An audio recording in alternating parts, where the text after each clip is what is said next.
Free cash flow to equity includes delta change in non-cash working capital. Now, the word delta means that the change in this so and so current year as compared to the last year.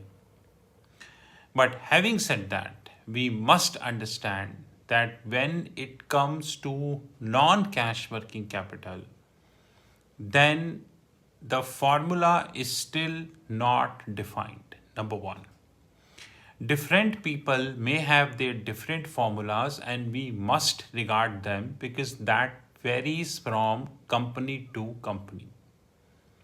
So, example, we have a very top short company, say X. The formula for non cash working capital for this company may not hold true for any top short FMCG company, say Y. Because the business model differ.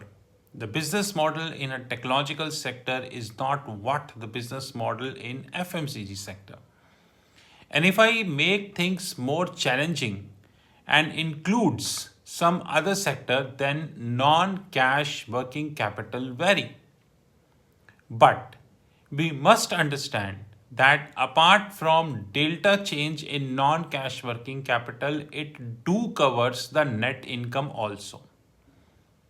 Now the point here is that net income means profit after tax, which is also known as the bottom line in the parlance of a valuation.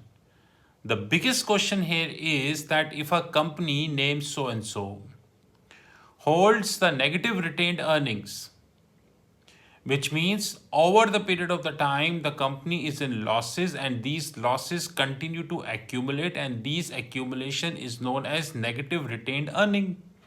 So suppose there is a company Y also who since inception is in profit. So common sense, this is positive retained earnings.